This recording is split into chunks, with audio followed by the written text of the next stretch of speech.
Hi friends, this is your pal Scott Garibay, and today we're going to talk about Dungeons and Dragons, and we're going to talk about Disney Plus, Star Wars, Andor Season 2, and what it has accomplished as an intellectual property that Dungeons and Dragons hasn't. Okay, alright, so Andor Season 2, phenomenal show.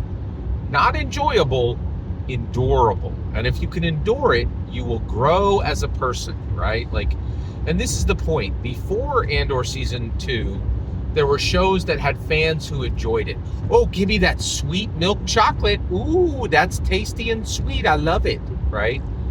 Then Andor Season 2 comes up and you're like, wait, this is bitter. This is really sucky.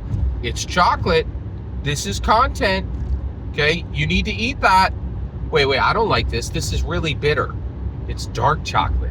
It'll actually be healthy for you. Your mind will grow, your spirit will grow, your heart will grow. This is good for you, right?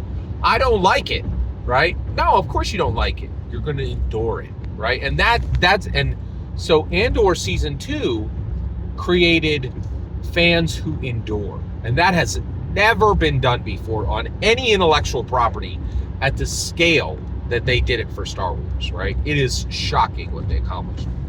Now, what does this mean, right? So at this point, you have literally millions of people who endured 2 seasons of Andor, endured it, right? And I'm telling you, the vast majority of Star Wars fans will never watch Andor, never, right? They'll start season 1 and they'll stop at episode 3. If they get through to season 2, they'll stop at episode 4, right? Like Grace Randolph is like, episodes 4 through 6 are absolutely abominable garbage, right? Like she's like, these are really bad. Like nobody's going to want to watch this. And she's right. Nobody did watch this. The numbers on this show are abominable, just terrible. Like nobody watched this. Okay. Critically loved. The masses totally ignore it, right? Will not watch it. Will not endure it. Okay. So here's what's interesting though. If you can be so Star Wars is like, we are not an intellectual property. And this is the point. Leaping from intellectual property to intellectual platform, right? To the point where you're going beyond intellectual property. Now, what's an intellectual property? I'll give you 2 examples. The Big Bang Theory, okay? You got Big Bang, you got Young Sheldon, you got 9 seasons of Big Bang, 6 seasons of Young Sheldon, and now we're on Howie and Mandy's first marriage. It's like the 3rd spinoff. It's a 3rd show in that lore, right?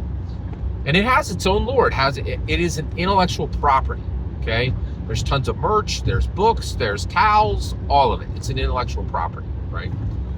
But Star Wars has just now transitioned from intellectual property to intellectual platform. Intellectual platform. It doesn't just have fans who enjoy it. It has fans who will endure it, right? Even when it's putting out on the table dark chocolate, bitter, unenjoyable, right? Most people don't want to eat it, right? But they're like, hey, this is Star Wars, man. And that's why I endured it. I'm like, I owe you. You have to feel that you owe Disney to complete Andor. No one is going to enjoy this, right? You have to feel like I owe George Lucas. I owe Disney. I owe everybody who ever worked on Star Wars to complete this. And when I was done, I was healthier. I was healthier in mind, body, and spirit, right? It is dark chocolate. It's not milk chocolate, right? It is endurable, not enjoyable. And when you have an intellectual property that is that powerful, right, that it has fans who will endure, not just fans who will enjoy, now you're cooking with gas. Now you are an intellectual platform. Now, what can you do with an intellectual platform? Well, you can get all kinds of creators, even art house creators. You can get creators who think they're above commercial, you can get true artors. And that's what Tony Gilroy is. He's a true artor, right? And so now people can come on, really incredible, like people with multiple degrees can come on and say, yeah, like this is, here, we're here. Like, I can do this work because it's not beneath me, right? This is not beneath me to do this. And Dungeons and Dragons, is it an intellectual platform? Yes, it is. Why? You know why? Because of me. I'm the only person in the world who endures Dungeons and Dragons for the dark chocolate. But they have one.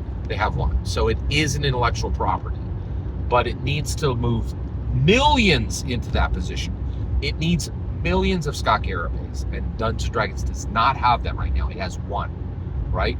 Whereas I think, and actually, Star Wars has 1 million Scott Garabays. It has 1 million people who will endure its content, not just enjoy it. Star Wars Andor Season 2 has created the intellectual platform, something that's more powerful than an intellectual property, right?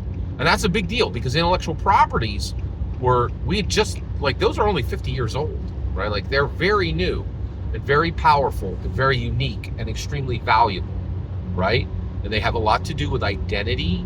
Like, these are life brands, right? Intellectual properties are life brands, right? But what can you do with an intellectual platform? You can move past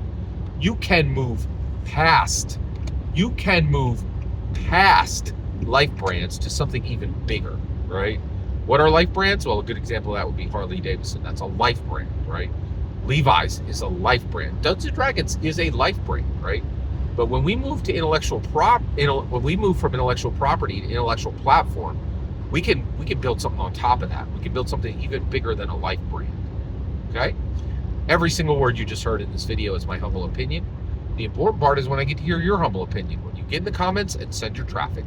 Please consider liking, subscribing, and have a fetch millennium.